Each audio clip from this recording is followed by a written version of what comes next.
Hello students, welcome to video solution of ANTS 7. This is our last ANTS. ठीक है, तो हम लोग शुरू करते हैं. सबसे पहला है क्वेश्चन नंबर 51. ठीक है, question number 51 that is rate constant K dash है ना of one reaction is half the rate constant K double dash of another reactions, then relationship between corresponding activation energies of two reactions EA dash and EA double dash. ठीक है, will be इनके बीच का relation बताना है. ठीक है, और इनका जो प्री एक्सपोनेंशियल फैक्टर है वो सेम है, कह रहा है ए की वैल्यू सेम है और टेम्परेचर भी कह रहा सेम है. ठीक है, नहीं के डैश जो दिया हुआ है हमको, ठीक है, वो क्या है, हाफ है. ठीक है, ऑफ के डबल डैश. ठीक है, अनदर रिएक्शंस का. ठीक है, तो अगर हम लोग इसमें देखेंगे तो आर्हेनियस इक्वेशन लगाते हैं तो k इज इक्वल टू हमको पता है कि a e to the power minus E upon R T. ठीक है, तो a e to the power minus E A. ठीक है, ई ए इसके जगह ई ए डैश लिखेंगे. ठीक है, अपॉन आर टी. ठीक है, ए दोनों का सेम है 1/2 A E to the power minus E A double dash upon R T. ठीक है, अब ए से ए तो हम लोग कैंसिल करा देंगे यहाँ पे. ठीक है, अब एक काम करते हैं, इसका लॉग ले लेते हैं हम लोग. ठीक है, यानी कि बेस ई पर लेते हैं ताकि हमारा ये आसानी से निकल जाए. ठीक है, तो एल एन लेंगे, L N E to the power minus E A dash upon R T is equal to, इसको हम लोग लिखेंगे तो एल एन 1/2 ऐड हो जाएगा plus L N E to the power minus E A dash upon R T. तो इसको हम लोग अगर थोड़ा सॉल्व कर देंगे तो ये बेस ई है, ये हट जाएगा, यहाँ पर minus E A double dash upon R T is equal to L N 1/2, इसको माइनस एल एन 2 लिख सकते हैं. ठीक है ना, प्लस नहीं, ये आपका माइनस ही होगा. ठीक है, minus E A double dash upon R T. ठीक है, अब एक काम करते हैं, इसको हम लोग इधर ले आते हैं. आपका इसको हम लोग इधर ले आएंगे तो ये आपका क्या हो जाएगा, ये आपका minus E A double dash upon R T plus E A double dash. ठीक है, या फिर इसको हम लोग माइनस से मल्टीप्लाई कर देंगे, तो माइनस से मल्टीप्लाई कर देंगे तो क्या हो जाएगा, L N 2 plus E A double dash upon R T. देखो अगर आर टी को हम लोग हटा दें, आर टी को या आर टी से मल्टीप्लाई कर दें दोनों साइड में. ठीक है, आर टी से मल्टीप्लाई कर दें तो ये हमारा क्या हो जाएगा, कैंसल. ठीक है, और ये इससे कैंसिल, तो सॉरी ये ई ए डैश था. ठीक है, ये भी आपका ई ए डैश होगा, मैंने डैश डबल डैश लिख दिया है. तो E A dash is equal to L N 2 R T. ठीक है, plus E A double dash. इससे ये पता चलता है, ठीक है, कि ई ए डैश में हम लोग कुछ ऐड कर रहे हैं. ठीक है, L N 2 R T add कर रहे हैं तो हमारा क्या मिल रहा है, ई ए डबल डैश मिल रहा है. यानी कि ई ए डैश जो है वो क्या है, ज़्यादा है ई ए डबल डैश. ठीक है, तो बस ये थोड़ा सा डेरिवेशन करने में, इसको लॉग लेकर के सॉल्व करने में टाइम लगेगा. बाकी अगर आप यहाँ से भी देखोगे तो समझ में आ जाएगा, इसमें कोई बड़ी बात नहीं है.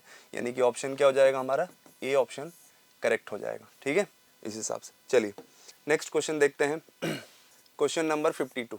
क्वेश्चन नंबर 52 कह रहा है कि non स्टोचियोमेट्रिक compound Cu 1.8 S formed due to incorporation of Cu+2 ions in the lattice. What will be the mole percentage of Cu plus present in the compound? देखो इस तरीके के क्वेश्चन हमने क्लास में आपको डिस्कस किया है. ठीक है, इस तरीके के क्वेश्चन किस तरीके से बनाएंगे हम लोग, जैसे हमारा एक्चुअली जो मान लो आइडियल लैटिस होगा Cu2S, तो इस केस में हमारा जो कॉपर पर चार्ज होगा वो +1 होगा. ठीक है, अब होता क्या है कि इसमें कुछ न कुछ डिफेक्ट्स पाए जाते हैं. ठीक है, अब ये डिफेक्ट्स पाए जाएंगे तो डिफेक्ट्स की वजह से क्या होगा कि इसमें इस डिफेक्ट्स में हमारा Cu2+, मान लो अगर डिफेक्ट्स आए तो इसमें मेटल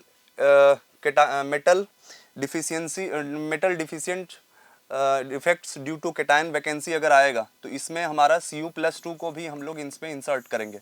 तो ये जब इंसर्ट करेंगे तो ये जो फॉर्मूला है इसका बिगड़ जाएगा. ठीक है, ये Cu2S ना हो करके इसका फॉर्मूला हो जाएगा Cu 1.8S, यानी कि ये नॉन स्टोचियोमेट्रिक कंपाउंड जैसा हो जाएगा. अब इसका ये मतलब है कि इसमें दोनों चीज़ पाया जा रहा है, आपका Cu+1 पाया जा रहा है और Cu2+ पाया जा रहा है. पहली बात कि इसका जो परसेंटेज होगा Cu+1 का, वो परसेंटेज ज़्यादा होगा एज़ कम्पेयर टू Cu+2 से. ठीक है, तो एक तरीका है कि आप इसको x मान लीजिए, इसको आप 100 - x मान लीजिए, और टोटल जो है, टोटल कॉपर एटम जो है वो आप मान लीजिए 100. ठीक है, तो यहाँ पर अगर इसका x नंबर होगा तो इसका 100 माइनस एक्स होगा, अगर x की वैल्यू निकल जाएगी तो इसका परसेंटेज निकल जाएगा। लेकिन इसका शॉर्टकट तरीका मैं आपको बता दे रहा हूँ बेटा, बहुत सिंपल तरीका है। सबसे पहला काम कीजिए, इसका एवरेज ऑक्सीडेशन स्टेट निकालिए, इस वाले है ना। एवरेज ऑक्सीडेशन स्टेट कैसे निकालेंगे, एवरेज ऑक्सीडेशन नंबर, ठीक है। तो सल्फर का कितना होता है -2, तो ये हो जाएगा आपका 2/1.8 यानी कि 200/180, ठीक है। यानी कि ये आ जाएगा आपका कितना 10/9, ठीक है। अब 10/9 एवरेज ऑक्सीडेशन स्टेट है। तो आप एक काम करिए, अगर मान लेते हैं आपको परसेंटेज Cu का निकालना है, ठीक है, तो Cu का परसेंटेज निकालना है, Cu+1 का निकालना है, तो आप क्या करिए, सबसे पहले एवरेज ऑक्सीडेशन नंबर 10/9 माइनस, इसको हम लोग 2 से माइनस करेंगे, ठीक है। इसका तरीका ये है, मैं आपको थोड़ा ऐसे समझा दे रहा हूँ, ठीक है। यहाँ पे जैसे इसको हम लोग एक बार हटा देते हैं, ठीक है। तो एक काम करते हैं, एक नंबर लाइन ड्रॉ करते हैं। यहाँ पर मैं आपको लिख दे रहा हूँ Cu+1 और यहाँ पर लिख दे रहा हूँ Cu+2। इसका जो मिड पॉइंट होगा +1 और +2 का, वो होगा आपका 1 और 2 के बीच का मिड पॉइंट जो होगा वो 1.5 होगा, ठीक है। हमारा जो आ रहा है 10/9 और 10/9 इज इन बिटवीन 1 एंड 1.5, इसके बीच में कहीं होगा, ठीक है। ये 10/9 मान लेते हैं, यहाँ पर 1 पॉइंट समथिंग आएगा। तो अब क्या करेंगे, इन दोनों के बीच का डिफरेंस तो हमारा 1 ही है, तो अब क्या करेंगे 10/9 -2 करेंगे, ठीक है। अपॉन क्या करेंगे, इन दोनों के बीच का डिफरेंस 1 - 2, ठीक है, उसका मैग्नीट्यूड ले लीजिए इंटू 100 ले लीजिए, हमेशा मैग्नीट्यूड लेके सॉल्व करेंगे, ठीक है। तो अब यहाँ पे क्या हो जाएगा बेटा हमारा 10 - 18, 10 माइनस आपका 18, 10 - 18 कितना हो जाएगा, 10 - 18/9 इंटू 1 इंटू 100, यह आपका कितना हो जाएगा 8/9 इंटू 100। इसको सॉल्व कर लीजिए, आई थिंक ये 8/9 ये 11.1 आएगा, 11 इंटू 8 88 पॉइंट समथिंग आएगा, 11.11 यानी 88.88% आ जाएगा। यानी हमारा ऑप्शन कौन सा हो जाएगा, इसमें भी ऑप्शन हमारा पहला ऑप्शन करेक्ट हो जाएगा, ठीक है। तो मैंने क्या किया है, आप ध्यान से देखिए, मैंने कॉपर प्लस जो Cu2S था, आइडियल लैटिस था जिसमें Cu+1 था, उसमें हमने Cu+2 को इनकॉर्पोरेट किया। उसके बाद इसका जो है फॉर्मूला बिगड़ गया। फॉर्मूला बिगड़ने के बाद हमने ये बोला कि इसमें दोनों चीज़ पाया जा रहा है। अब दोनों चीज़ पाया जा रहा है तो इसका शॉर्टकट हमने लगा दिया। सबसे पहले इसका एवरेज ऑक्सीडेशन स्टेट निकाला, 2/1.8 है ना, इस वाले नंबर से डिवाइड किया। फिर इसका परसेंटेज निकालना है तो एवरेज में से हम लोग उल्टा माइनस करें, इसका परसेंटेज निकालना है तो एवरेज में से हम लोग 1 को माइनस करेंगे, ठीक है। अपॉन नीचे में दोनों का डिफरेंस इंटू 100, ये हमारा आंसर आ जाएगा, ठीक है। चलिए स्टार्ट करते हैं क्वेश्चन नंबर 53, ठीक है। क्वेश्चन नंबर 53 क्या बोला जा रहा है, phenol associates in benzene to a certain extent to form dimer, ठीक है। Solution containing 15 × 10⁻³ kg of phenol in 1 kg of benzene, ठीक है। तो अब हम लोग देखिए इसमें क्या है ना, फिनॉल जो है C6H5OH है, ठीक है। इसका 2 मॉलिक्यूल मिल करके एक मॉलिक्यूल बना रहा है, C6H5OH का एक मॉलिक्यूल। तो I की वैल्यू है ना, कुछ नहीं दिया रहेगा, अगर डिग्री ऑफ एसोसिएशन नहीं दिया रहेगा तो हम लोग क्या ले लेंगे, इसका I की वैल्यू 1/2 ले लेंगे। लेकिन यहाँ I की वैल्यू 1/2 नहीं लेंगे, यहाँ I की वैल्यू, यहाँ N की वैल्यू 1/2 लेंगे। तो फॉर्मूला होता है 1/2 1 + 1/n - 1 इंटू अल्फ़ा, ठीक है। तो 1 + 1/2 - 1 इंटू अल्फ़ा, ये अल्फ़ा ही आपसे क्वेश्चन में पूछ रहा है according to freezing point depressions data, ठीक है। तो 1 - अल्फ़ा/2 हो जाएगा यहाँ पे। अब देखिए अल्फ़ा निकालना है हम लोगों को, परसेंटेज डिग्री ऑफ एसोसिएशन, ठीक है। अब डेल्टा TF इक्वल टू क्या होता है बेटा, IKF इंटू मोलालिटी।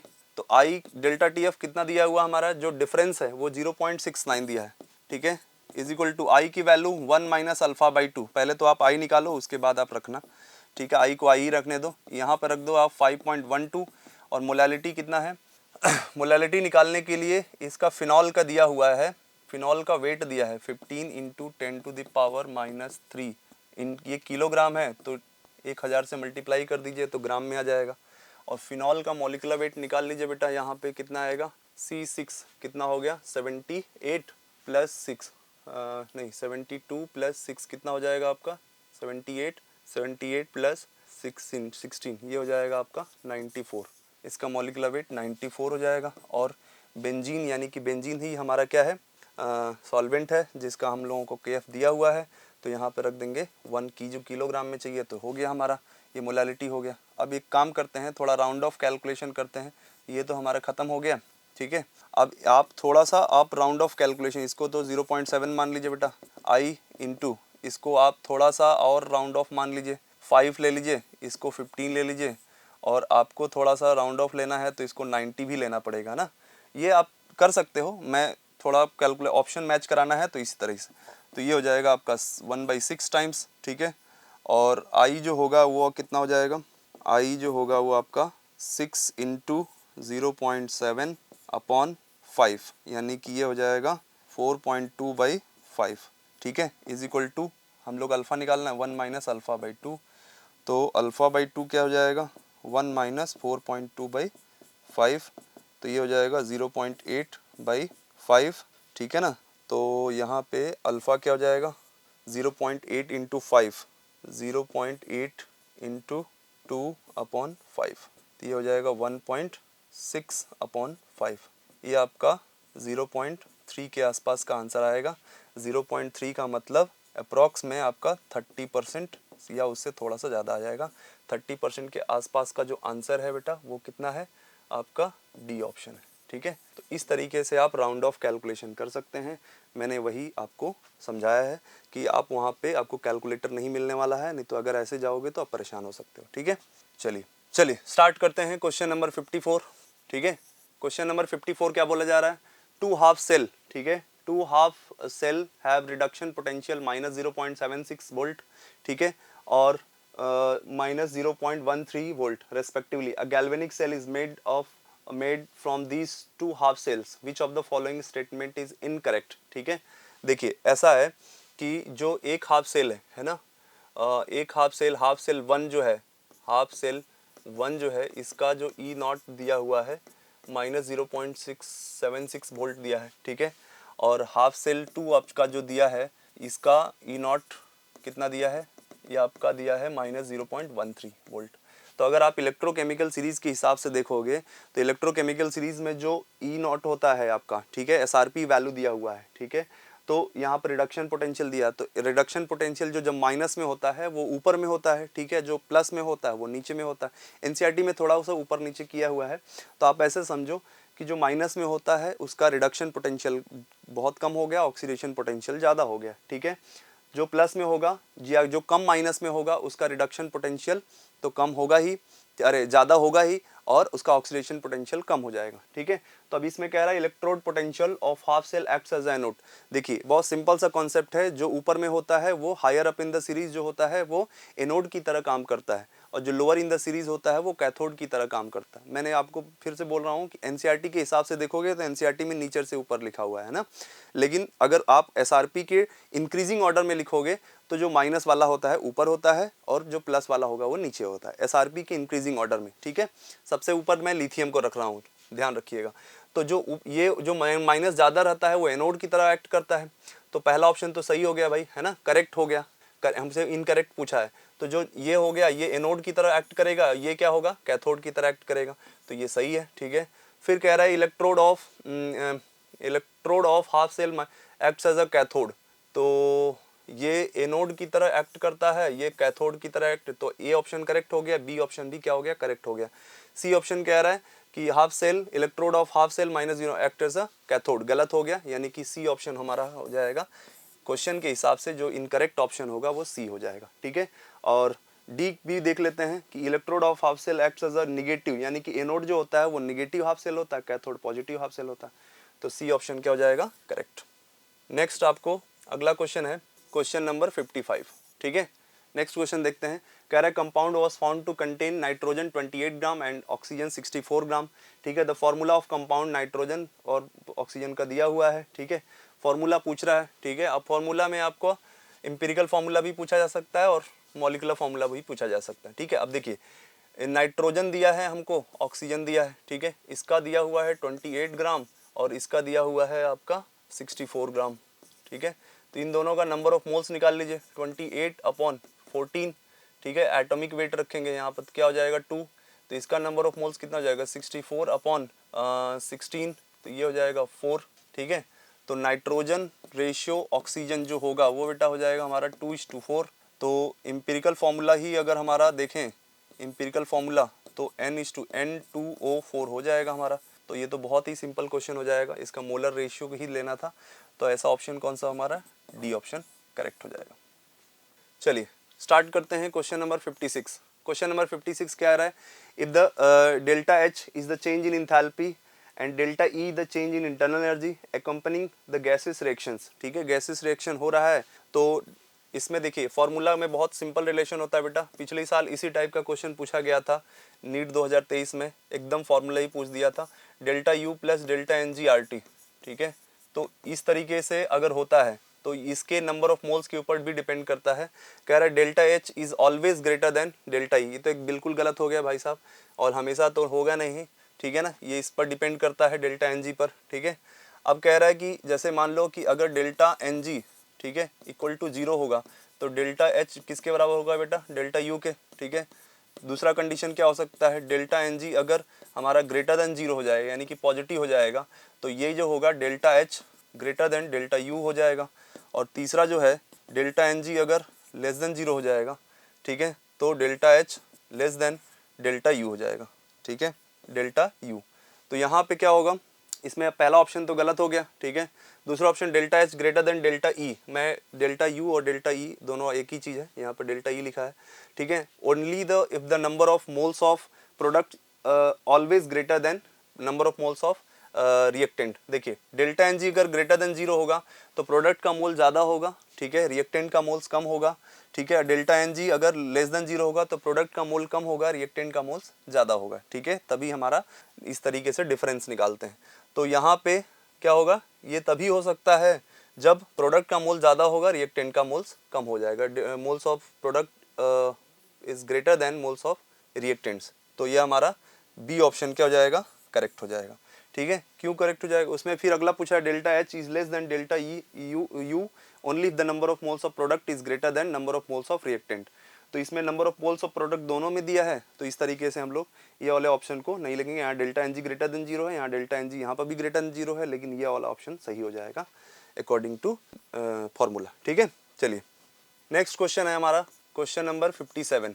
ठीक है, 57 क्या बोला जा रहा है, the change in entropy of 1 mole of an ideal gas upon isothermal, ठीक है, expansion at 243.6 Kelvin from 20 litre state to where the pressure becomes 0.25 atm।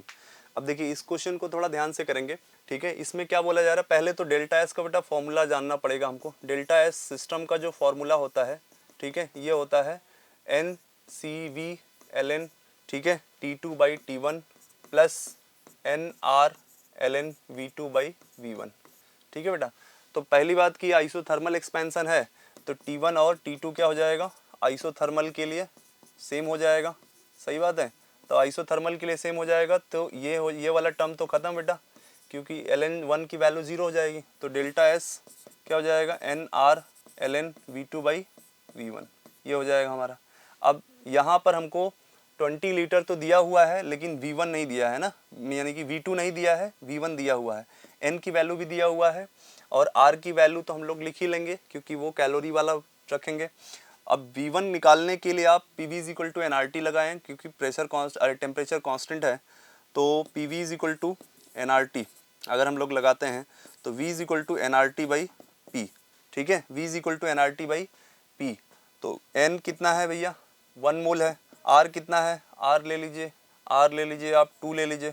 ठीक है, क्योंकि लीटर में होता है, सॉरी R की वैल्यू आपको 2 में नहीं लेना है, R की वैल्यू लेना है आपको 1/12। ठीक है, क्योंकि यहाँ पे आपको 0.0821 के फॉर्म में लेना है, तो इसको 1/12 ले लिया हमने, और टेम्परेचर को 243.6 है ना, पहले मैं लिख दे रहा हूँ फिर राउंड ऑफ लगा लेंगे हम लोग, और 0.25 को हम लोग लिख सकते हैं 1/4।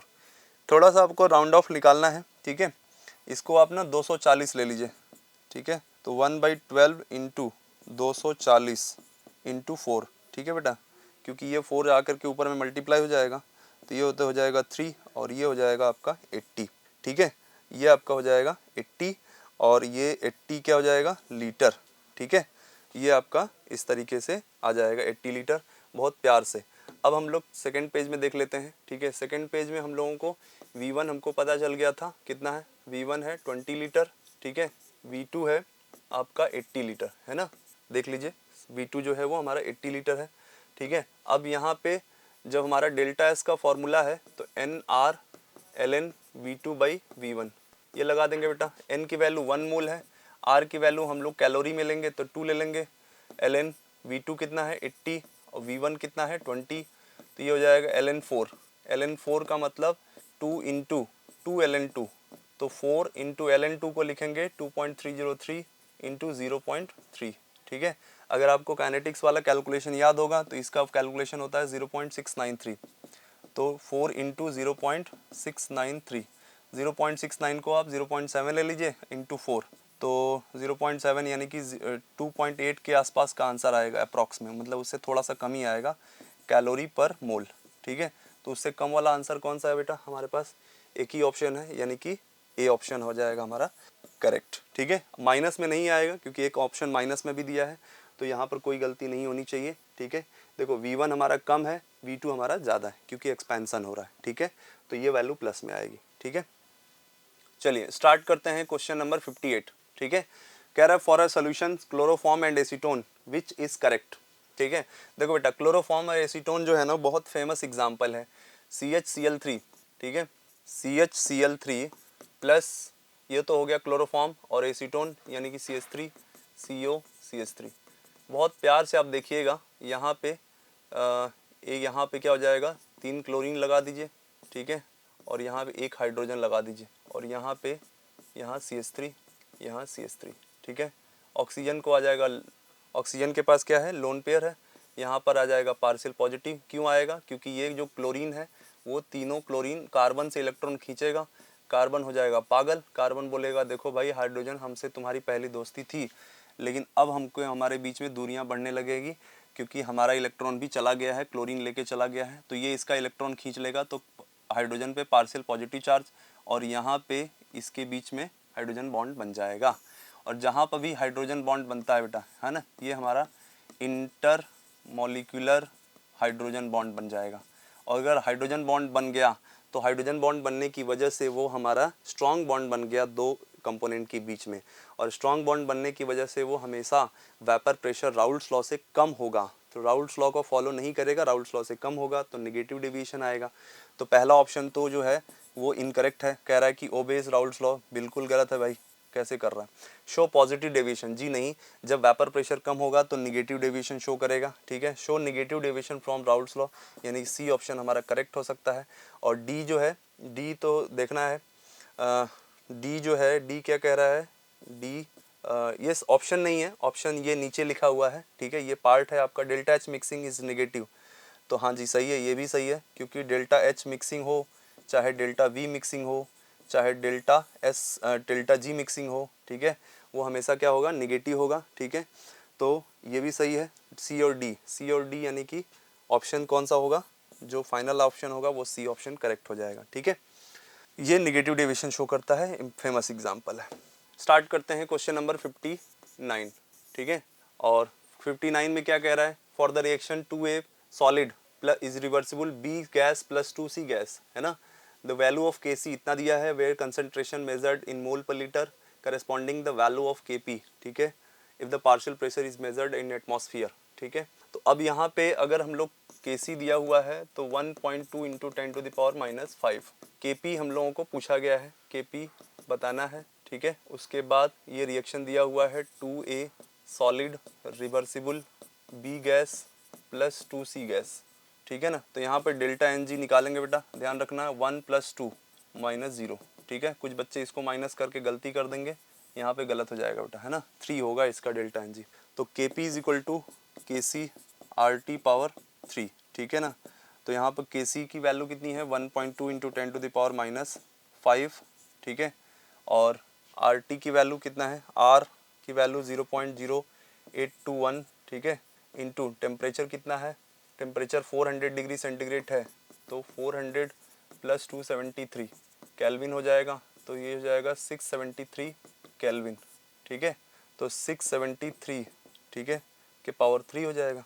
अब ऐसा और कौन सा ऑप्शन है, ऐसा ऑप्शन पहला तो नहीं हो, उसमें डिवाइड किया है, दूसरा ऑप्शन भी नहीं है, ठीक है। पहला ऑप्शन में तो 400 डिग्री सेंटीग्रेड है, दूसरा ऑप्शन में क्या है 673 है, तो 400 तो बिल्कुल नहीं होगा, 673 डिवाइड किया है तो गलत हो गया। अच्छा सी ऑप्शन थोड़ा सा घुमा दिया गया है, तो 1.2 इंटू 10⁻⁵ इसी ऑप्शन को हम लोग ऐसे लिख सकते हैं 0.082 इंटू 673, और ऊपर में प्लस है पावर में तो नीचे आएगा तो -3 हो जाएगा। ठीक है, तो ऐसा ऑप्शन ये हमारा सी ऑप्शन क्या हो जाएगा, करेक्ट। चलिए स्टार्ट करते हैं क्वेश्चन नंबर 60। क्वेश्चन नंबर 60 क्या है, for the reaction A + B reversible C + D some amount of ABCD are added for the reactions. ठीक है, then equilibrium, then reaction question Q। ठीक है, रिएक्शन क्वेश्चन क्या है, तो अगर मान लेते हैं A + B है, रिवर्सिबल C + D है। ठीक है, अब इसके कुछ अमाउंट है, सपोज X है, Y है, Z है, W है। ठीक है, ये मोल्स आपने ऐड किया है, तो अगर मान लेते हैं इसके रिएक्शन क्वेश्चन Q का एक्सप्रेशन क्या होगा बेटा, C concentration into D concentration, ठीक है, upon A concentration into B concentration. तो आप X Y Z Y W के वैल्यू पर डिपेंड करता है कि क्या होगा, बढ़े या घटेगा। अगर Z और W की वैल्यू ज़्यादा है, X और Y की वैल्यू कम है, तो Q की वैल्यू बढ़ेगी, सिंपल सी बात है। ठीक है, तो अभी कुछ कह नहीं सकते हैं क्योंकि कह रहा है कुछ ही अमाउंट्स ऐड कर रहे हैं, तो ना ही इक्विलिब्रियम कांस्टेंट दिया है, ना ही कुछ दिया है। ठीक है, तो अब जब ऐड करोगे तो मे इंक्रीज और डिक्रीज और रिमेन सेम विथ टाइम, या तो फिर सेम ही हो सकता है डिपेंडिंग अपॉन देयर वैल्यूज। ठीक है, तो हमारा ऑप्शन क्या हो जाएगा, डी ऑप्शन करेक्ट हो जाएगा। ठीक है, चलिए स्टार्ट करते हैं क्वेश्चन नंबर 61। 61 क्या बोला जा रहा है, 61 क्या बोला जा रहा है, 40 ml of 0.2 m BaCl2 is mixed with 40 ml of 0.3 m Na2SO4। What is the concentration of sulfate ion in the final solution। अब इस क्वेश्चन को थोड़ा ध्यान से करिएगा बेटा। ठीक है, BaCl2 जो है Na2SO4 के साथ अगर रिएक्शन करेगा, ऑब्वियसली ये हमारा आयन एक्सचेंज रिएक्शन होगा और ये वेरी फास्ट होगा, तो ये BaSO4 का वाइट प्रेसिपिटेट बन जाता है और ये हमारा बन जाएगा 2NaCl। ठीक है बेटा, अब देखो अगर स्टार्टिंग में देखेंगे तो ये हमारे पास इसका मिलीमोल्स कितना होगा, 40 इंटू 0.2। ठीक है, और इसका मिलीमोल्स कितना होगा, 40 इंटू 0.3। ठीक है, इसका शुरू में क्या हो जाएगा, 0 T = T टाइम पे ये हो जाएगा हमारा, पहले तो कितना हो जाएगा 4 × 8 मिलीमोल्स। ठीक है, और ये हो जाएगा आपका 12। ठीक है, अब हमारे पास पूछ रहा है कि sulphate ion concentration final solution में कितना है। देखिए सल्फेट आयन निकालने के लिए सबसे पहले आपको क्या करना पड़ेगा, ये तो रिएक्शन इसमें लिमिटिंग रिएजेंट चेक करेंगे, तो दोनों में से जो हमारा दोनों का स्टोइचियोमेट्रिक कोफिशिएंट तो 1 1 है, तो इसका लिमिटिंग रिएजेंट क्या हो जाएगा, हमारा जो कम होगा ये लिमिटिंग हो जाएगा और ये क्या हो जाएगा, एक्सेस रिएजेंट हो जाएगा। तो आफ्टर सम टाइम्स ये पहले ख़त्म हो जाएगा और ये 12 - 8। ठीक है, ये बचेगा कितना, 4। और BaSO4 बी केयरफुल, ये सॉलिड होता है बेटा। ठीक है, और ये वाइट प्रेसिपिटेट बनाता है। ठीक है, मैं बोल रहा हूँ वाइट प्रेसिपिटेट बनाता है, और वाइट प्रेसिपिटेट का मतलब या तो वो स्पेरेंगली सॉल्युबल है, तो उसका कंसंट्रेशन जो होगा, आयंस का कंसंट्रेशन हम लोग नेग्लिजिबल मानते हैं। ठीक है, तो यहाँ पे बनेगा तो सही, यहाँ पर 8 मिलीमोल्स बनेगा और यहाँ पर भी 2 × 8 मिलीमोल्स बनेगा, लेकिन इसमें सल्फेट आयन का कंसंट्रेशन को तोड़ना नेक्स्ट टू इम्पॉसिबल होगा, क्योंकि हमने अभी आपको बोला प्रेसिपिटेट मतलब इनसॉल्युबल। तो सिर्फ जो सल्फेट आयन होगा वो यहाँ से आएगा। बहुत सारे बच्चे यहाँ वाली भी गलती कर सकते हैं। ठीक है, तो मैं आपको वही बता रहा हूँ, जो फाइनल हमारा सल्फेट आयन कंसंट्रेशन आएगा वो रिएक्टेंट में जो बचा हुआ है उससे आएगा। तो रिएक्टेंट में कितना बचा है बेटा, Na2SO4 में यहाँ पर कितना हो जाएगा, SO4 ओनली 4 मिलीमोल्स। ठीक है, अगर हम लोग Na2SO4 को तोड़ देते हैं तो यहाँ पर 2Na प्लस सल्फेट आयन, यहाँ पे हमारा अगर 4 मिलीमोल्स है तो यहाँ पर 2 × 4 हो जाएगा और यहाँ पे 4 मिलीमोल्स। ठीक है, तो अब यहाँ पे टोटल वॉल्यूम जो होगा, यहाँ पर इसका 40 ml था और इसका भी 40 ml था, तो 40 + 40 कितना हो जाएगा बेटा, 80। ठीक है, अब बस यहाँ पर 4/80 यानी कि 1/20, यानी ये हो जाएगा 0.05 m, यानी कौन सा ऑप्शन हो जाएगा हमारा, ऑप्शन डी ऑप्शन क्या हो जाएगा, करेक्ट। ठीक है, नेक्स्ट क्वेश्चन है क्वेश्चन नंबर 62। क्वेश्चन नंबर 62 कह रहा है the complex FeNO2 whole thrice, ठीक है, Cl3 FeONO Cl3। ये तो बड़ा सिंपल ही क्वेश्चन दिख रहा है ना, क्योंकि ये कह रहा है कौन सा आइसोमेरिज्म है। लिंकेज तो लिंक तो है नहीं इसमें, है ना, इसमें लिंकेज का अगर देखेंगे, ठीक है, देखिए इसमें पूछ रहा है कि कौन सा आइसोमेरिज्म है। ठीक है, तो कौन सा आइसोमेरिज्म है, तो क्या होगा, लिंकेज आइसोमेरिज्म के लिए NO2 और ONO हमको एम्बीडेंटेड लिगेंड देखना होता है। तो एम्बीडेंटेड लिगेंड क्या है, NO2 और ONO में ये हमारा एम्बीडेंटेड है। ठीक है, सिंपल सी बात है भाई, एक बार हमारा NO2 है ऐसा, एक बार हमारा NO2 है, एक बार हमारा ONO है। ठीक है, ONO है, तो इसमें हमारा ऑक्सीजन लिंकेज है, इसमें नाइट्रोजन लिंकेज है, तो लिंकेज आइसोमर हो गया हमारा, ठीक है। ज्योमेट्रिकल आइसोमेरिज्म ये हो सकता है, बट ज्योमेट्रिकल आइसोमेरिज्म ये दो इसका मतलब एक का ज्योमेट्रिकल आइसोमेरिज्म पॉसिबल है, बट इन दोनों में पूछ रहा है कि कौन सा होगा, तो ऑब्वियसली इन दोनों में डिफरेंस जो आ रहा है वो लिंकेज की वजह से आ रहा है, अलग अलग लिंक की वजह से आ रहा है, ठीक है। ऑप्टिकल होगा नहीं, हाइड्रेट होगा नहीं, क्योंकि वाटर है नहीं, तो हमारा ए ऑप्शन क्या हो जाएगा, करेक्ट। चलिए स्टार्ट करते हैं क्वेश्चन नंबर 63। 63 कह रहा है electronegativity values of are useful in prediction.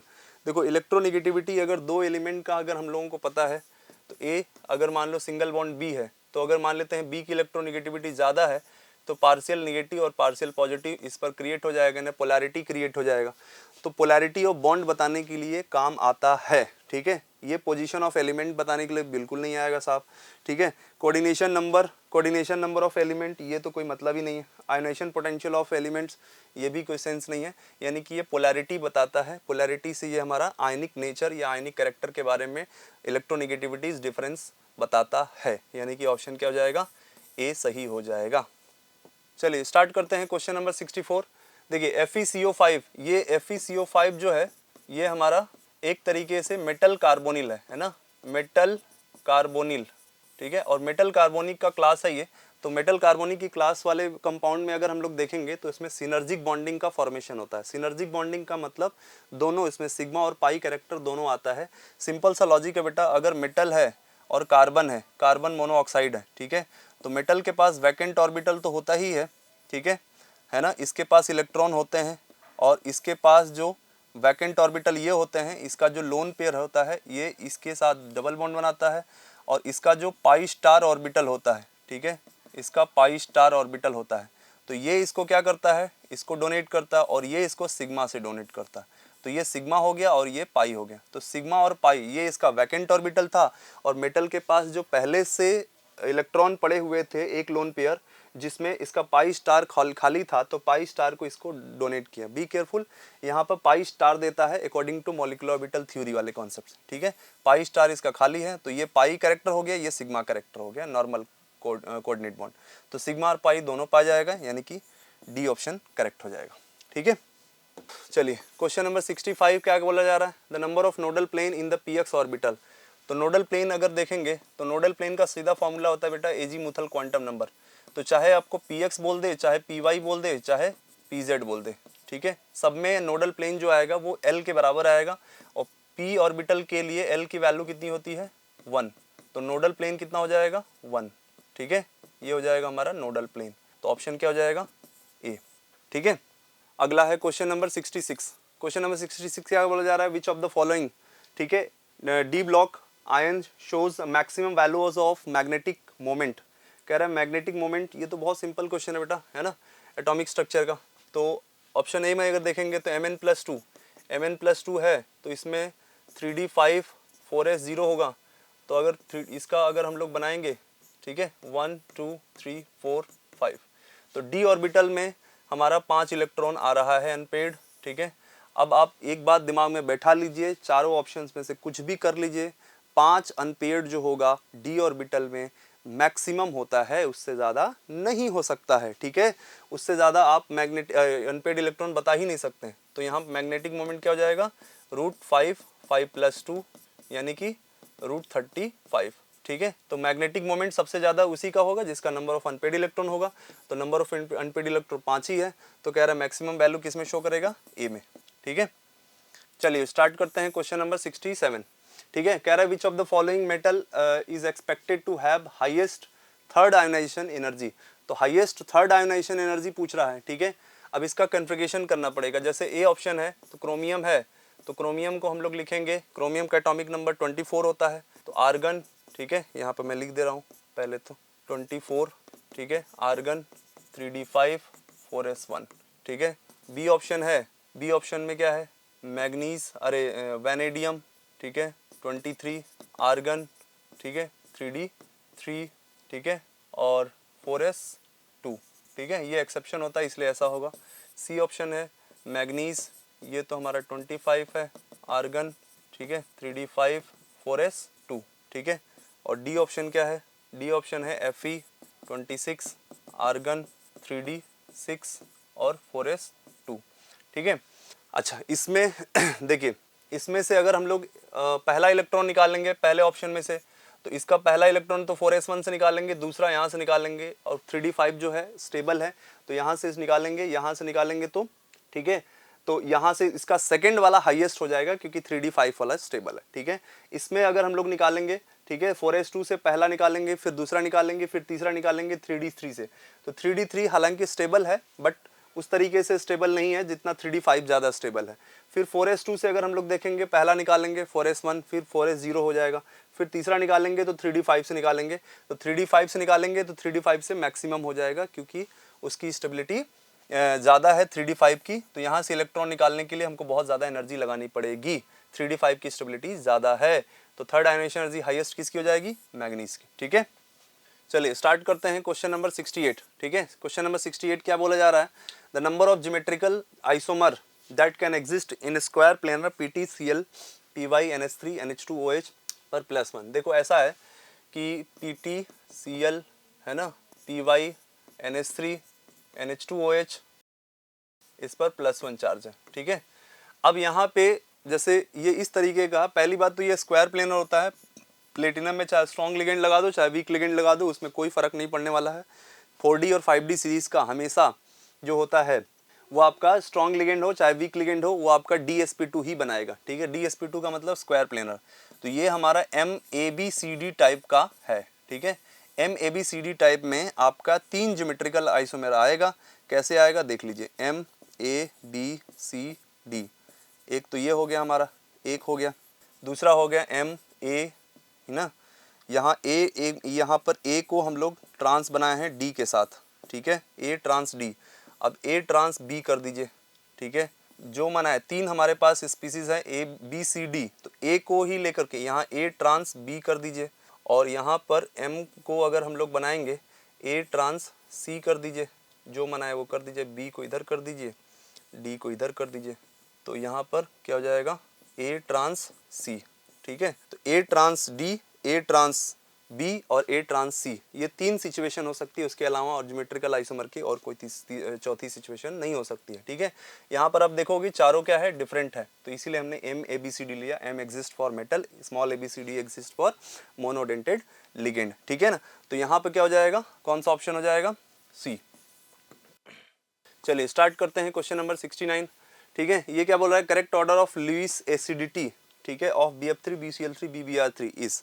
देखिए ऐसा बेटा कि ये सब जो ये क्वेश्चन है ना, वो आपका बैक बॉन्डिंग का सिचुएशन है, तो अगर हम लोग BF3 की बात करेंगे तो ये ट्राइगोनल प्लेनर स्ट्रक्चर बनता है, ठीक है, इस तरीके से। BCl3 की बात करेंगे तो ऐसा स्ट्रक्चर बनता है, ठीक है।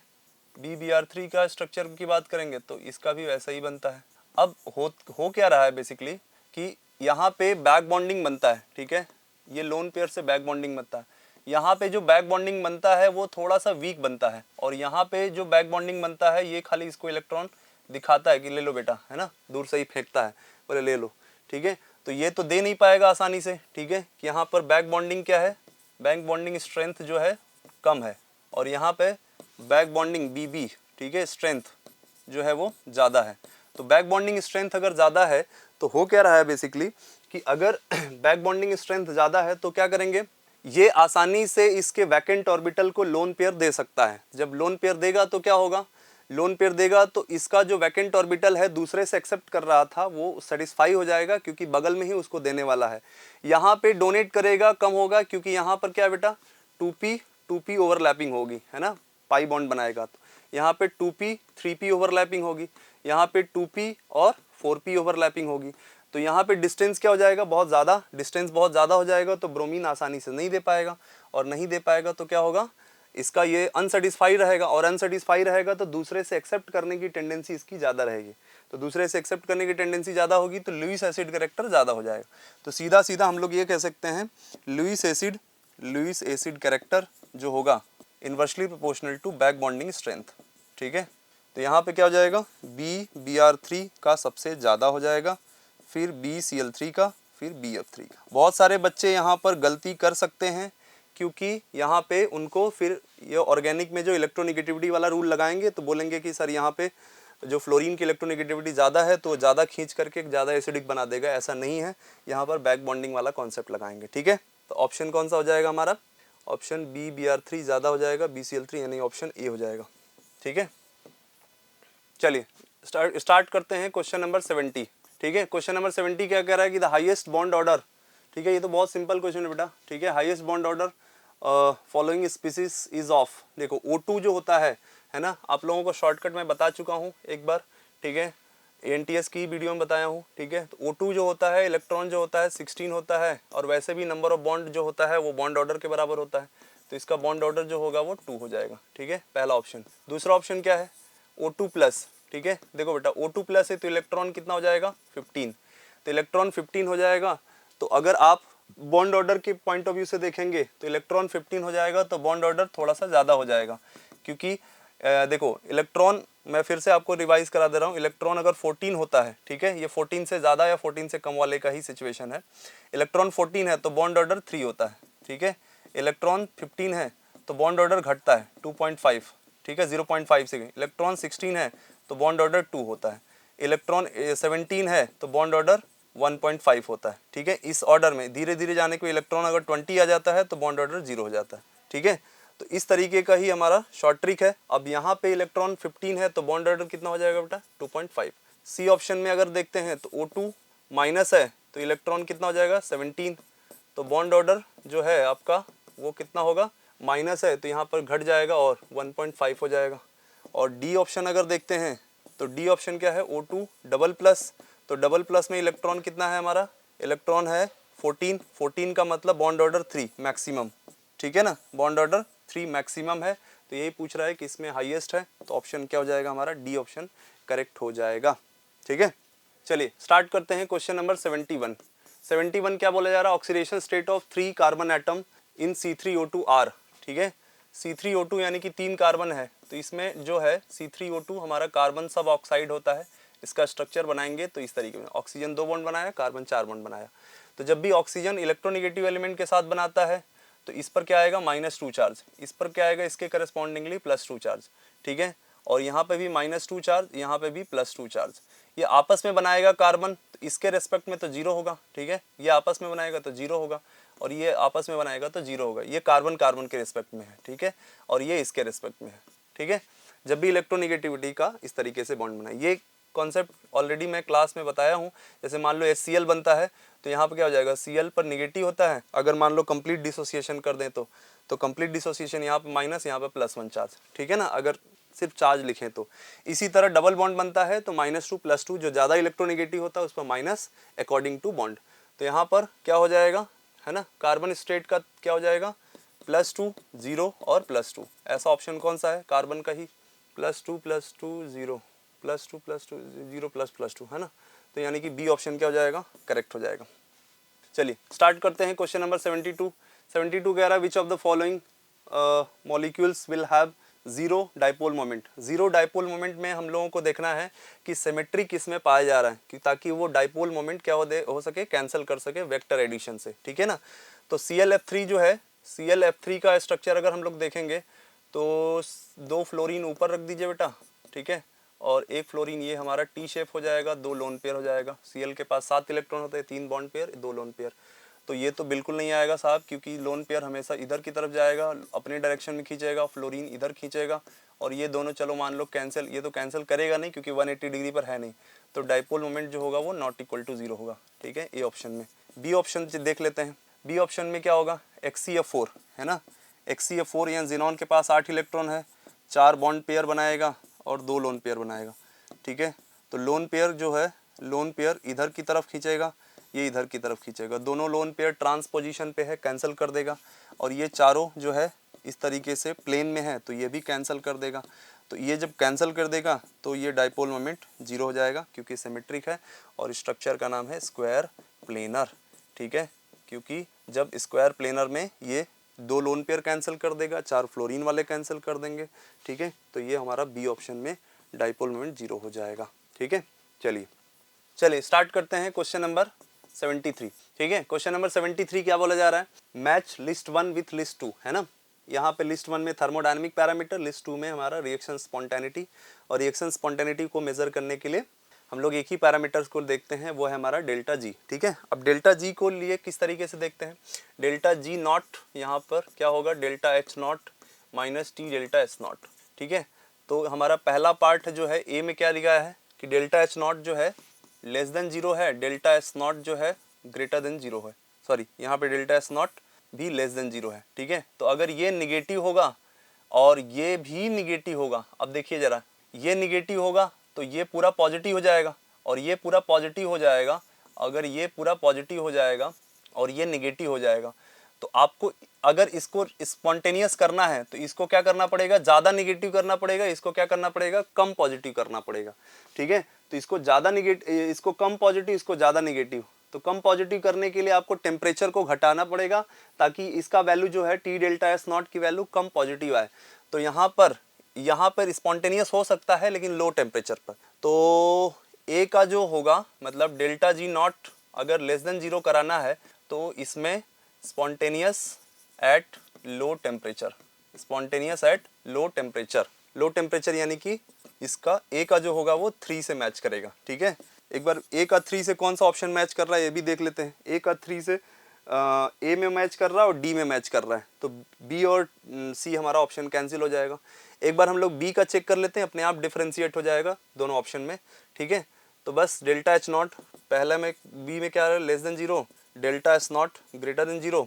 तो यहाँ पे अगर ये लेस देन 0 है, ये ग्रेटर देन 0 हो, तो डेल्टा जी जो है नॉट निगेटिव आएगा एट एनी टेम्परेचर। ठीक है, किसी भी टेम्परेचर, एट ऑल टेम्परेचर। तो बी का किससे मैचिंग करेगा, बी का एट ऑल टेम्परेचर यानी कि बी का 4 से मैचिंग करेगा। तो A3 B4 है ना, बाकी ऑप्शन को आपको चेक करने की ज़रूरत नहीं है, टाइम 40 करने का मतलब कोई नहीं है। तो क्या हो जाएगा, बी का आपका 4, बी का 4 कौन सा होगा, डी ऑप्शन में सही हो जाएगा। ठीक है, बस आगे बढ़िए इसके बाद।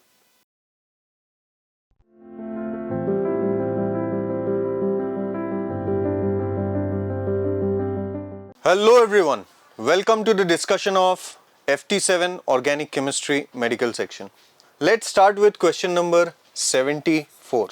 तो देखो 74 में क्या बोला है, The increasing order of electron donating inductive effect of alkyl groups. तो आपने पढ़ा ही होगा मेरे हिसाब से, जो पहला हमारा ऑप्शन है H से बड़ा CH3, CH3 से बड़ा C2H5, जिसको मैं ऐसे लिख सकता हूँ। तो आप लोगों को पता है यहाँ पे एक मिथाइल एडिशनल आ गया। ठीक है, यहाँ पे कार्बन हाइड्रोजन, मतलब इसको अगर मैं प्रॉपर्ली लिखूं तो आप लोग देख सकते हो कि हाइड्रोजन हाइड्रोजन और यहाँ पे भी 2 हाइड्रोजन, तो हाइड्रोजन हाइड्रोजन टाई हो गया। एक एडिशनल हमारे पास क्या है, मिथाइल। तो मिथाइल H से बेटर डोनेटिंग ग्रुप होता है, तो इसलिए ओवरऑल इथाइल का डोनेटिंग पावर ज्यादा हो जाएगा। एंड इवन इथाइल से भी बेटर है प्रोपाइल, जो C3H7 है। हम लोग देख रहे हैं यहाँ पे ये इथाइल आ गया है, तो ethyl is better than methyl, तो इसलिए ओवरऑल ऑर्डर ये रहता है। तो इसका करेक्ट आंसर जो है वो ए हो जाएगा। आगे बढ़ते हैं 75 के साथ। The order of decreasing stability of following carbanions is. ठीक है, तो यहाँ पे मैं आपको बताता हूँ in accordance with the options, सबसे पहले आएगा ये जो C6H5CH2 माइनस दिया है, क्योंकि कार्बेनायन जो है वो रेजोनेंस स्टेबिलाइज्ड है, तो ये सबसे स्टेबल हो जाएगा। उसके बाद प्राइमरी कार्बेनायन, ये ज़्यादा स्टेबल होता है सेकेंडरी से, क्योंकि सेकेंडरी कंपैरेटिवली अनस्टेबल होगा ड्यू टू 2 डोनेटिंग ग्रुप्स, दोनों मिथाइल का प्लस आई। और सबसे फालतू 3 डिग्री कार्बेनायन, क्योंकि 3 डोनेटिंग ग्रुप्स सराउंड कर रहे हैं कार्बेनायन को, तो ये सबसे अनस्टेबल हो जाएगा। क्लियर है बात? तो हम लोग देख लेते हैं ऑप्शन कौन सा होगा। तो 4 सबसे ज़्यादा, उसके बाद फिर 3 आ जाएगा, फिर 2, फिर 1। तो 4, 3, 2, 1 कौन सा ऑप्शन है, ये बी बॉम्बे। तो ये हमारा करेक्ट आंसर। आगे बढ़ते हैं हम लोग 76 के साथ। इसमें हमारे पास एक एल्कोहल है जिसका reaction concentrated sulphuric acid 170 degree Celsius. तो आपने ये पढ़ा ही होगा डिहाइड्रेशन ऑफ एल्कोहल। तो क्या होगा, एल्कोहल से एल्कीन बनेगा। अब इसी एल्कीन का रिएक्शन, ये जो एल्कीन हमारा ए बना है दैट इज प्रोपीन, अब इसका reaction Cl2 500 degree Celsius. Very simple reaction. आपने पढ़ा होगा क्लोरीनेशन, ठीक है, which is exothermic in nature and non selective, ठीक है। तो यहां से रेडिकल बनेगा और उससे क्लोरीन ऐड कर दो तो C डॉट जो है Cl डॉट के साथ ऐड हो जाएगा, तो यही होगा हमारा B।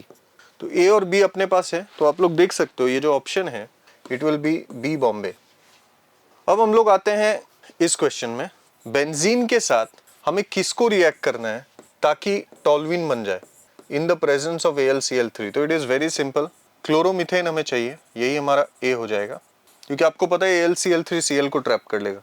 फ्रीडल क्राफ्ट एल्काइलेशन ये आपने पढ़ा होगा मेरे हिसाब से। अब इस टॉल्यूइन का रिएक्शन दिया है Cl2H के साथ, तो यहाँ पे बेंजाइल क्लोराइड बनता है, क्लोरीनेशन रिएक्शन अगेन, तो इट इज B, ठीक है। अब इसका रिएक्शन किसके साथ करें ताकि बेंजाइल साइनाइड बन जाए, तो बड़ा सिंपल है, आपको पता है NaCN या फिर KCN का रिएक्शन अगर करेंगे SN2 पाथ से तो ये प्रोडक्ट बन जाएगा, तो ये रिएजेंट मेरा C बन जाएगा, ठीक है। तो A भी है, B भी है, C भी है, हमें बस ऑप्शन मार्क करना था। तो आप लोग देख ही सकते हैं हमारा करेक्ट ऑप्शन जो होगा A is chloromethane, B is benzyl chloride and C is KCN। तो बेस्ट ऑप्शन जो हमारा है, ऑब्वियसली B और D में ही कंफ्यूजन आपको आया होगा क्योंकि A सेम था, लेकिन सही आंसर B हो जाएगा। अब हम लोग आते हैं 78 पे, हमारे पास है क्लोरोबेंजीन। क्लोरोबेंजीन का रिएक्शन जब हम लोग सोडियम ड्राई ईथर के साथ करेंगे, तो ये आपने पढ़ा होगा NCERT में रिएक्शन है, बाइफिनाइल बन जाता है, रेडिकल्स का कॉम्बिनेशन। बोला है कि the name of the reaction is, इसको हम लोग बोलते हैं फिटिग रिएक्शन। एक एल्काइल और एक एराइल होता तो उसको वुड्स फिटिग बोलते हैं, ठीक है। तो इसका सही आंसर A हो जाएगा।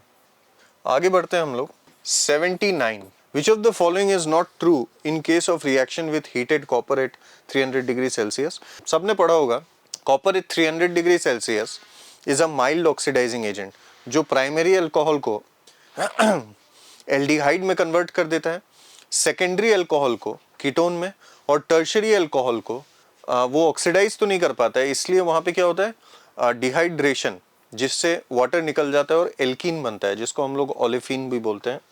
तो यहाँ पे सारा ऑप्शन करेक्ट है एक्सेप्ट A। B जो मैंने बोला, C भी मैंने बोला, D भी मैंने बोला, olefin is nothing but alkene, लेकिन A बिल्कुल गलत है, ठीक है। फिनॉल से बेंजाइल अल्कोहल बिल्कुल नहीं बनता है, ठीक है, ऑक्सीडेशन से, तो इसलिए इट इज रॉन्ग, क्योंकि हमें वही बोला है विच इज नॉट ट्रू। अब हम लोग चलते हैं 80 पे, तो कॉलम 1 और कॉलम 2 को मैच करना है। तो A वाला कौन सा रिएक्शन है, तो ये मैं डायरेक्टली करता हूँ, मेरे हिसाब से सबने ये सही किया होगा, बहुत ईजी है। तो अभी थोड़ी देर पहले हम लोग बात कर रहे थे, ऐसा एक रिएक्शन आपने देखा था बेंजीन के साथ क्लोरोमीथेन का रिएक्शन हमने किया था जिससे टॉल्यूइन बना था, तब मैंने रिएक्शन का नाम बोला था फ्रीडल क्राफ्ट एल्काइलेशन, वही है एक्चुअली, बस इसमें डिफरेंस क्या है, OH जो है आप लोगों को पता है ऑर्थोपैरा डायरेक्टिंग होता है because it's a donating group, तो ऑब्वियसली इलेक्ट्रोफाइल CH3+ एक बार ऑर्थो पे अटैक करेगा, एक बार पैरा पे, लेकिन ये जो A है it is nothing but Friedel craft reaction, specifically Friedel craft alkylation, ठीक है।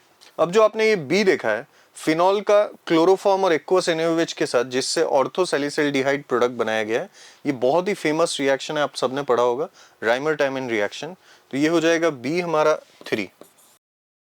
अब C पे आते हैं, तो आपने देखा है फिनॉल NaOH के साथ CO2H+ सैलिसाइलिक एसिड बनाना है, स्पेसिफिकली ऑर्थोसैलिसाइलिक एसिड।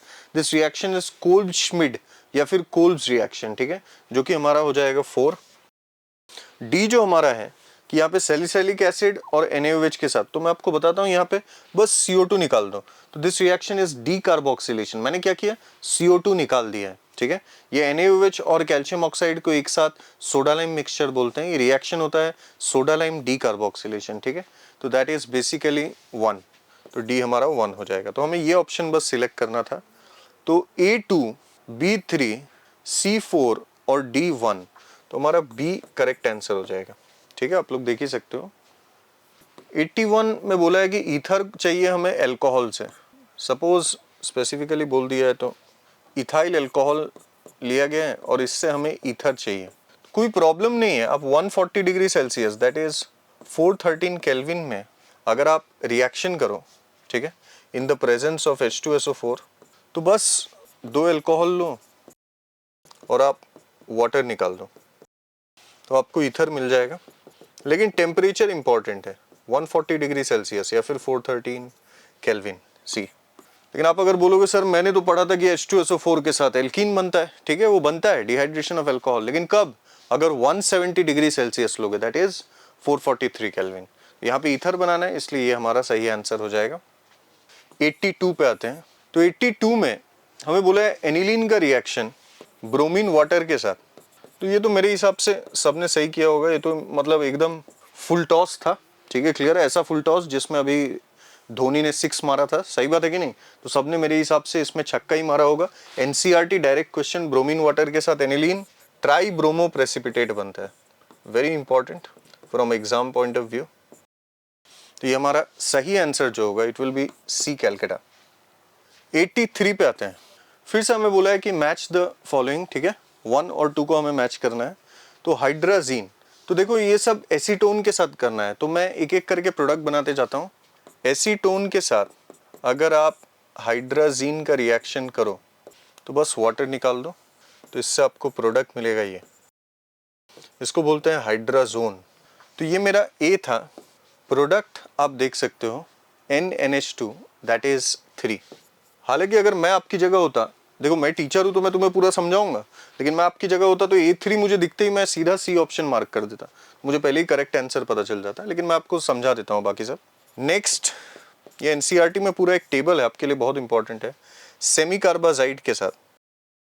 तो ये सेमी कार्बाजाइड होता है, तो वाटर के एलिमिनेशन से ये प्रोडक्ट बनता है।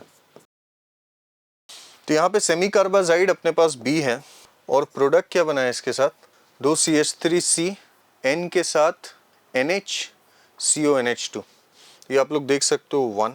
नेक्स्ट, एसीटोन के साथ अगर हम लोग रिएक्शन करें फिनाइल हाइड्राजीन, तो फिनाइल हाइड्राजीन ये होता है, तो ये हमारा प्रोडक्ट है NNHPH। तो फिनाइल हाइड्राजीन हो गया C, और इसके साथ हमें मिला है NHPH मतलब 4, और लास्ट एसीटोन के साथ रिएक्शन हमें दिया है हाइड्रोक्सिलेमीन, एकदम लेलुआ ये। तो आपको पता है यहाँ से भी वाटर एलिमिनेट करके प्रोडक्ट हमारा बन रहा है, ये ऑक्साइम बोलते हैं इसको। तो आप लोग देख सकते हो ये तो हमारा D है, और ये मैच किसके साथ कर रहा है, NOH दैट इज 2। तो जैसा मैंने कहा था, A के साथ आप लोग देख सकते हो 3, B के साथ देख सकते हो 1, C के साथ देख सकते हो 4, और D के साथ देख सकते हो 2, that is C Calcutta is the correct answer for this question. ठीक है, आगे बढ़ते हैं। अब आते हैं 84 पे।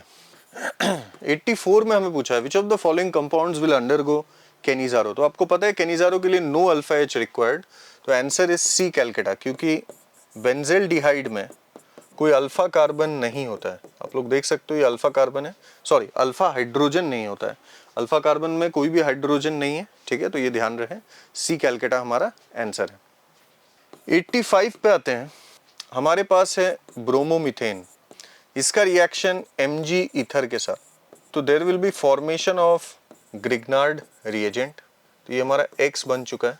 अब इसका रिएक्शन CO2 वाटर के साथ, तो इससे न्यूक्लियोफिलिक एडिशन से CH3CO2 से जुड़ जाएगा तो कार्बोक्सिलिक एसिड बनेगा, तो इट बिकम्स आवर Y। अब इस कार्बोक्सिलिक एसिड का रिएक्शन जब अल्कोहल के साथ करेंगे in the presence of H+, this is esterification reaction, बस इससे वाटर निकाल दो आप, जिससे ये ईस्टर बन जाएगा COOCH3, ये हमारा Z आ गया। ये हाई टेम्परेचर में होता है रिएक्शन।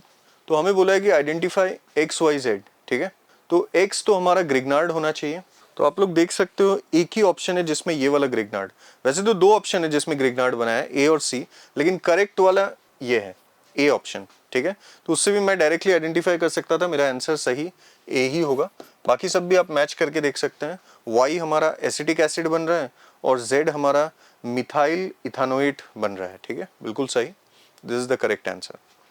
तो we are done with section A। अभी हम लोग सेक्शन B के क्वेश्चंस पे आते हैं। 86 से स्टार्ट करते हैं। हमें बोला है primary secondary and tertiary amines में बी सेपरेटेड बाय यूजिंग, तो आपने नाम सुना होगा ऑप्शन C का बेंजीन सल्फोनाइल क्लोराइड, यही हमारा करेक्ट आंसर है। This is nothing but Hinsberg reagent, तो आपने हिंसबर्ग रिएजेंट टेस्ट का नाम सुना होगा, तो it is benzene sulphonyl chloride. मैं स्ट्रक्चर बना के बता देता हूँ आपको, हालांकि एनसीईआरटी में लिखा हुआ है, आजकल जो यूज होता है it is paramethyl benzene sulphonyl chloride, ठीक है। तो ध्यान रहे दिस इज हिंसबर्ग रिएजेंट, इससे हम लोग प्राइमरी, सेकेंडरी और टर्शियरी अमाइंस को डिस्टिंग्विश कर सकते हैं। अब बात करते हैं 87 का। तो 87 में ये स्ट्रक्चर जो दिया हुआ है ये मेल्टोज का स्ट्रक्चर है। आप लोगों को पता होगा मेल्टोज कैसे बनता है, it is a disaccharide, 2 alpha D glucose unit से बनता है। और इसमें अगर मैं इसका नंबरिंग कर दूं, जैसा इन्होंने ये स्ट्रक्चर बनाया है, इसका नंबरिंग कुछ ऐसा होता है। तो आप लोग देख सकते हो यहाँ पे एक 1,4 लिंकेज है। तो यहाँ पे बोला है मार्क द इनकरेक्ट स्टेटमेंट। तो पहला statement maltose is composed of 2 alpha D glucose unit, ये मैंने आपको ऑलरेडी बोला, ये दोनों ही अल्फा डी ग्लूकोज है, करेक्ट स्टेटमेंट है। C1 of 1 glucose is link to C4 of other unit. Yes, C114 alpha glycosidic linkage इसमें होता ही है, ठीक है। तो बी भी करेक्ट है। It is a non reducing sugar, फालतू बात है ये, ठीक है। आप लोगों को पता है जो दूसरा वाला अल्फा डी ग्लूकोज है ये वाला फ्री है, इसका एनोमेरिक कार्बन, तो इसको हम लोग ऑक्सीडाइज कर सकते हैं। और अगर ऑक्सीडाइज कर सकते हैं तो ये नॉन रिड्यूसिंग नहीं, रिड्यूसिंग शुगर होगा, ठीक है। तो इसलिए थोड़ा ध्यान रहे, ये इन्होंने गलत स्टेटमेंट दे दिया है, तो यही हमारा करेक्ट आंसर है। बिकॉज अगर आप ऑप्शन डी को भी देखोगे, it is a disaccharide, yes, just because it is form from 2 monomeric units it is a disaccharide. इसलिए सी ऑप्शन ही हमारा गलत है, तो वही करेक्ट आंसर हो जाएगा। तो नेक्स्ट हम लोग आते हैं 88 पे। हमारा रिएक्टेंट है साइक्लोपेंटानोन, इसको कन्वर्ट करना है हमें किसमें, साइक्लोपेंटेन में। लेकिन बोला है कैसे करेंगे, तो आप रेड फॉस्फोरस HI भी ले सकते हैं, yes you can convert it, carbonyl alkane में कन्वर्ट हो जाता है। Wolff Kishner reduction, yes, hydrazine अगर आप बेस के प्रेजेंस में कर दो तो भी उसी को वोल्फ किश्नर रिडक्शन बोलते हैं। क्लेमेंसन रिडक्शन ZnHgHCl, ठीक है, उसको भी आप यूज कर सकते हैं। तो तीनों से ही हम लोग कीटोन से एल्केन बना सकते हैं। तीनों in fact methods of preparation of alkenes में पढ़ते हैं हम लोग, जिसमें कीटोन से या एल्डिहाइड से हम लोग एल्केन बना सकते हैं। तो yes, all will be the correct answer. जो हमें ऑप्शन डी दिया है that is the correct answer. अब हम लोग आते हैं 89 पे। तो 89 में पूछा है which of the following does not have allylic hydrogen. तो हमारे पास है प्रोपीन, ब्यूटीन, 3,3 डाइमिथाइल ब्यूटीन और एक लास्ट ब्यूटुइन। एलाइलिक हाइड्रोजन मतलब double bond single bond sp3, ये कार्बन होता है एलाइलिक कार्बन, तो इसमें तो हाइड्रोजन है, तो ये हमारा आंसर नहीं हो सकता। यहाँ भी आप देख सकते हो एलाइलिक कार्बन में हाइड्रोजन है, ये भी हमारा आंसर नहीं हो सकता। डी में भी देख सकते हो दोनों एलाइलिक कार्बन में जो है हाइड्रोजन है, ठीक है, तो ये भी हमारा आंसर नहीं हो सकता। तो C is the correct answer, because you can see जो एलाइलिक कार्बन है वो उसमें हाइड्रोजन नहीं है, ठीक है। चलो आगे बढ़ते हैं, 90 पे आते हैं, जिसमें बोला गया है which reaction gives elimination as a major product, ठीक है। तो आप देखो ए में एलिमिनेशन मेजर प्रोडक्ट हो ही नहीं सकता, इनफैक्ट एलिमिनेशन होगा ही नहीं, बिकॉज आप लोग देख सकते हो आपका जो सबस्ट्रेट है वो मिथाइल है, इसमें बीटा कार्बन ही नहीं है, तो हाइड्रोजन निकलेगा कहाँ से। यहाँ पे SN2 रिएक्शन होगा, मैं प्रोडक्ट बना के बता देता हूँ। ये एक्चुअली SN2 पाथ फॉलो कर रहा है, तो ये हमारा करेक्ट आंसर नहीं हो सकता, ठीक है। वैसे ही अगर ऑप्शन बी की बात करें, प्राइमरी एल्काइल हैलाइड हमें दिया हुआ है और रिएक्शन दिया है NaCN के साथ इन अ पोलर एप्रोटिक सॉल्वेंट, पूरा कंडीशन फेवर्ड है SN2 के लिए, तो बस CN जो है ब्रोमीन को रिप्लेस कर जाएगा, तो ये भी हमारा आंसर नहीं हो सकता। इनफैक्ट ऑप्शन सी तो सबको पता ही है, बहुत ही फेमस रिएक्शन है, फिंकलस्टाइन SN2 पाथ फॉलो करता है। ड्राई एसीटोन जो दिया हुआ है हमें, तो ये पोलर एप्रोटिक सॉल्वेंट है SN2, तो ब्रोमीन हट के आयोडीन लग जाएगा, तो यहाँ भी इनफैक्ट SN2 ही लग रहा है। तो ऑप्शन एलिमिनेट करके भी आपको आंसर मिल ही जाता, 90 का आंसर डी ही होगा। कैसे देखो, हमारे पास टर्शियरी ब्यूटाइल ब्रोमाइड है और इसका रिएक्शन जब हम लोग स्ट्रॉन्ग बेस सोडियम मिथॉक्साइड के साथ करेंगे तो अब 3 डिग्री SN2 नहीं लगा सकता है, तो यहाँ पे पाथ होगा बाई मॉलिक्यूलर एलिमिनेशन का, तो सीधा एल्कीन बनेगा। यहाँ पे आप देख सकते हो elimination as a major product, ठीक है, तो D is the correct answer. 91 पे आते हैं, order of nucleophilicity in polar protic solvent. तो पोलर प्रोटिक सॉल्वेंट में आप लोगों को पता है, पोलर प्रोटिक सॉल्वेंट में सॉल्वेशन होता है, जो हमारा न्यूक्लियोफाइल होता है वो सॉल्वेटेड हो जाता है, ठीक है। पोलर प्रोटिक सॉल्वेंट न्यूक्लियोफाइल को सॉल्वेट कर देता है, तो सॉल्वेट करने से क्या होगा, जो छोटे आयंस होते हैं छोटे साइज के, वो तो सॉल्वेशन के चंगुल में आ जाएंगे, तो वो तो सॉल्वेट हो जाएंगे, लेकिन जो बड़े साइज वाले एनायन होते हैं उनका सॉल्वेशन अच्छे से नहीं हो पाएगा, तो उनकी एक्टिविटी ज्यादा होती है। तो इसीलिए न्यूक्लियोफिलिसिटी का कभी भी क्वेश्चन आए पोलर प्रोटिक सॉल्वेंट में, तो आप यही मान के चलना, जितना साइज बड़ा एनायन का उतना न्यूक्लियोफिलिसिटी ज्यादा। तो यहां पे हमें पता है down the group size increases, A ही हमारा करेक्ट आंसर होगा, because I minus greater than Br, फिर Cl, फिर F, A is the correct answer. एक लास्ट क्वेश्चन ले लेते हैं 92। तो इसमें बोला which of the following alcohol gives a red colour in Victor Meyer test. तो विक्टर मेयर टेस्ट के बारे में आप लोगों को पता ही होगा, पॉपुलरली ये RBC टेस्ट के नाम से भी जाना जाता है। 1 degree alcohol red colouration show करता है, 2 degree alcohol blue colouration final product, 3 degree alcohol final product is colourless. ठीक है, तो हमें बोला है कि कौन रेड कलर शो करेगा, तो हमें कौन सा अल्कोहल देखना है, जो 1 डिग्री है। तो 1 डिग्री एक ही ऑप्शन है, दैट इज ऑप्शन ए, क्योंकि आप लोगों को पता है option B is secondary, option C is tertiary, option D is again secondary. ठीक है, अब आ गया हमारा क्वेश्चन नंबर 93। ठीक है, 93 में ये सेक्शन बी आ गया। सेक्शन बी में हम लोगों को 10 ही क्वेश्चन करना होता है, यहाँ तो मैं आपको पूरा डिस्कस करूँगा। ठीक है, तो ये तो सिंपल फार्मूला बेस्ड है। ठीक है, फार्मूला बेस्ड है तो क्या हो जाएगा, W का आइसोथर्मल रिवर्सिबल एक्सपेंशन में जो फार्मूला होगा, ठीक है, -2.303, ठीक है, nRT log V2/V1 या nRT log P1/P2 होता है। ठीक है, यहाँ पर V2/V1 यानी कि V final/V initial, यानी कि कौन सा ऑप्शन हो जाएगा, सीधा फॉर्मूला देख लीजिए, बी ऑप्शन करेक्ट हो जाएगा। ठीक है, चलिए स्टार्ट करते हैं क्वेश्चन नंबर 94। ठीक है, 94 क्वेश्चन क्या है, कह रहा है the rate constant of a first order reaction is 1.386 into 10⁻⁻² second inverse, than half life time of the reaction will be.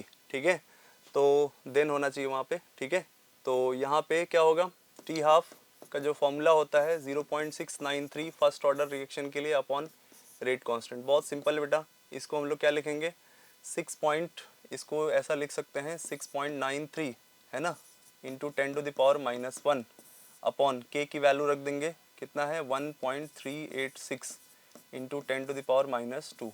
ठीक है, तो इसको आप कटाइएगा तो बहुत प्यार से ये 5 टाइम जाएगा, और इसको कटाइएगा तो ये हो जाएगा 10, आंसर आएगा 50 सेकेंड। ठीक है, बहुत सिंपल क्वेश्चन था बेटा, ए ऑप्शन हो जाएगा हमारा करेक्ट। Question number 95। ठीक है, which among the following equimolar solution aqueous solution salt is most acidic in nature. ठीक है, मोस्ट एसिडिक पूछा है, तो पहला ऑप्शन में Na2SO4 है ना, sodium sulphate, sodium sulphate Na2SO4, ये स्ट्रॉन्ग बेस का कैटायन है, ये स्ट्रॉन्ग एसिड का एनायन है, ये salt of strong acid strong base हो जाएगा, तो ये हो जाएगा हमारा न्यूट्रल। क्या हो जाएगा, न्यूट्रल। ठीक है, बी ऑप्शन जो है पोटेशियम एसीटेट CH3COO। ठीक है, ये वीक एसिड का एनायन है और ये वीक स्ट्रॉन्ग बेस का कैटायन है। ठीक है, वीक एसिड स्ट्रॉन्ग बेस का मिक्सचर है। ठीक है, तो ये हमारा सोल्यूशन का नेचर जो होगा वो बेसिक होगा। ठीक है, हमसे पूछा है एसिडिक। ठीक है, उसके बाद ammonium chloride NH4Cl, ammonium hydroxide से आया है, यानी कि वीक बेस से आया है NH4+, और वीक स्ट्रॉन्ग एसिड से आया है, स्ट्रॉन्ग एसिड से आया है आपका क्या, Cl-। ठीक है, तो यहाँ पे जो स्ट्रॉन्ग होगा उसकी बात मानी जाएगी। स्ट्रॉन्ग कौन है भाई, एसिड, तो सोल्यूशन का नेचर कैसा होगा, एसिडिक, यानी कि सी ऑप्शन क्या हो जाएगा, करेक्ट हो जाएगा। बाकी अमोनियम एसीटेट को देखिएगा तो वीक एसिड वीक बेस का है, उसमें एसिडिक, बेसिक और न्यूट्रल तीनों हो सकता है, तो उसको तो हम कंसीडर करेंगे नहीं। मोस्ट एसिडिक जो होगा वो क्या होगा, वो आपका सी ऑप्शन हो जाएगा। ठीक है, चलिए क्वेश्चन नंबर 96 है। 96 में क्या बोला जा रहा है, geometry and magnetic behaviour of complex ion NiCN4 पे 2-। ठीक है, NiCN4 पे 2-, तो यहाँ पे बेटा क्या होगा, निकल पे चार्ज जो आएगा वो +2 आएगा, तो Ni+2 अगर हम देखेंगे तो आर्गन 3D8 4S0। ठीक है, सीधा सीधा, और साइनाइड जो है वो हमारा क्या है, स्ट्रॉन्ग फील्ड लिगेंड है। स्ट्रॉन्ग फील्ड लिगेंड क्या करता है, पेयर करता है। ठीक है, तो Ni+2 का अगर हम लोग ऑर्बिटल डायग्राम बनाएंगे डी ऑर्बिटल का, तो 1 2 3 4 5, ठीक है ना, 6 7 8। ठीक है, और यहाँ पर 4S है, यहाँ पे 4P है।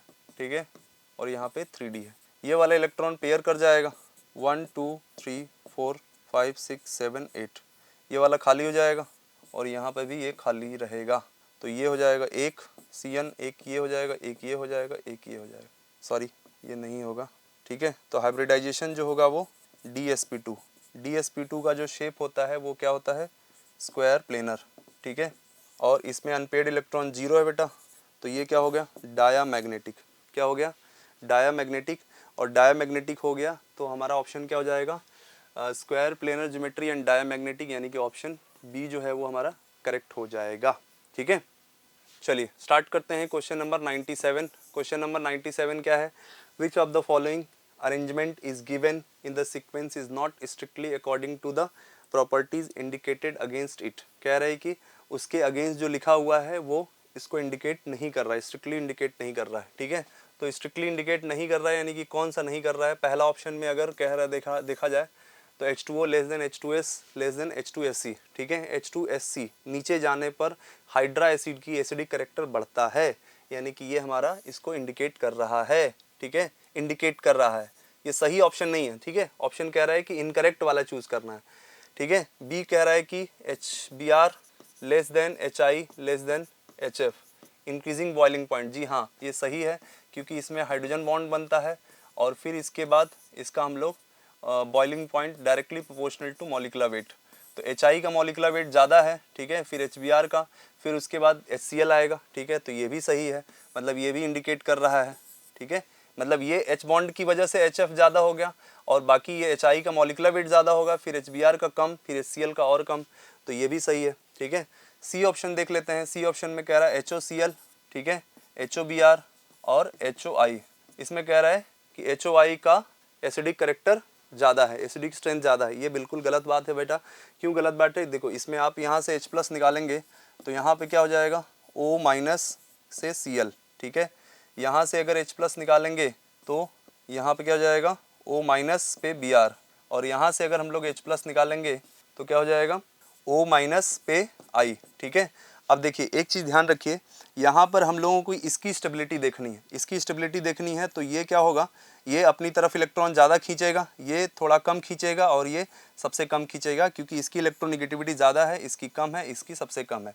तो जो कॉन्जुगेट बेस की स्टेबिलिटी देखेंगे तो OCl- की स्टेबिलिटी ज़्यादा हो जाएगी, फिर OBr की, फिर OI की, तो इसकी स्टेबिलिटी ज़्यादा हो जाएगी, तो ये ज़्यादा एसिडिक हो जाएगा।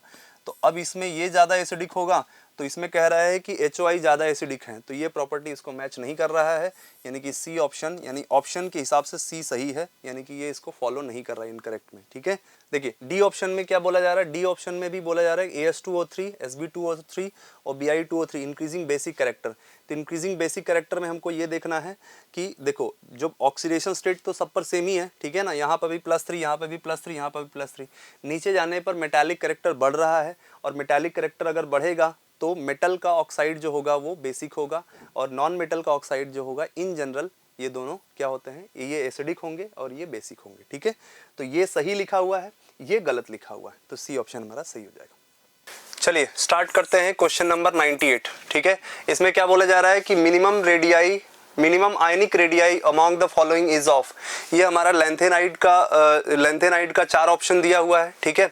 इसमें हमारा जो हमको बाकी अगर एटॉमिक नंबर दिया है तो काम चल जाएगा, अगर नाम नहीं भी याद है तो आपको कोई दिक्कत वाली बात नहीं है, ठीक है। ये ध्यान रखिए कि लेंथेनाइड्स में, ठीक है, लेंथेनाइड्स में लेफ्ट से राइट जाने पर, ठीक है, लेफ्ट से राइट जाने पर आयनिक रेडियाई जो होगा वो क्या होगा, ठीक है, आयनिक रेडियाई डिक्रीज होगा, ठीक है। तो डिक्रीज हो गया तो यानी कि जो सबसे लास्ट वाला है उसका आयनिक रेडियाई कम होगा और जो सबसे पहले वाला होगा उसका आयनिक रेडियाई ज़्यादा होगा, ठीक है। ज़्यादा और कम का चक्कर जो है ना वो आपसे गलती हो सकता है, ठीक है, तो इसको बारीकी से ध्यान रखना है, ठीक है।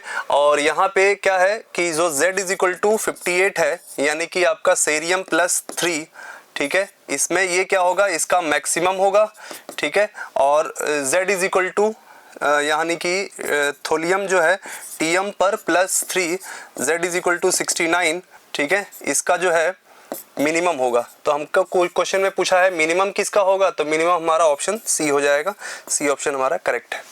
चलिए क्वेश्चन नंबर 99 कह रहा है नंबर ऑफ फोटॉन्स, ठीक है, of light with a wavelength of 6626 picometer that provide 1 joule of energy। ठीक है, प्लैंक कांस्टेंट दिया हुआ है और यहाँ पे आपका नंबर ऑफ वो दिया है, नंबर ऑफ आपको फोटोन पूछा है। तो E is equal to total energy का जो फॉर्मूला होता है बेटा NhC बाई लैम्डा। ठीक है, लैम्डा क्वेश्चन दिया हुआ है, अच्छी बात है। ET कितना है 1 जूल। ठीक है, N निकालना है हमको, नंबर ऑफ फोटोन। HC की डायरेक्ट वैल्यू रखी है 19.8 इंटू 10⁻26। ठीक है, H और C का मल्टीप्लाई करके रख दिया मैंने। ठीक है, और लैम्डा की वैल्यू जो है 6626 इंटू 10⁻12। ठीक है, तो इसको हम लोग एक काम कर सकते हैं, 1 इज इक्वल टू N, इसको हम लोग ले लेते हैं 20 अप्रॉक्स में इंटू 10⁻26। ठीक है, अपॉन इसको 66.26 ले लेते हैं तो 10⁻10 हो जाएगा। ये हो जाएगा 10⁻16। ठीक है, तो n कितना हो जाएगा 66.26 अपॉन 20। ठीक है, इंटू ये 10 डिवाइड कर दोगे तो प्लस 16 हो जाएगा। ठीक है, तो ये हो जाएगा 3 पॉइंट समथिंग समथिंग इंटू 10 ठीक है 16 के ऑर्डर में आएगा। समथिंग समथिंग कितना समथिंग 3.33 है। ठीक है, अच्छी बात है। तो ये हो जाएगा डी ऑप्शन करेक्ट। ठीक है, स्टार्ट करते हैं last question, that is question number 100। ठीक है, क्वेश्चन नंबर 100 कह रहा है कि given below the two statement, statement 1 दिया है dipole induced dipole interact present in helium HCl and neon pair. तो HCl है बेटा, तो HCl जो है ये क्या है हमारा पार्शियल नेगेटिव पार्शियल पॉजिटिव। तो ये जो है आपका क्या है पार्शियल नेगेटिव पार्शियल पॉजिटिव, तो ये तो हो गया डाइपोल।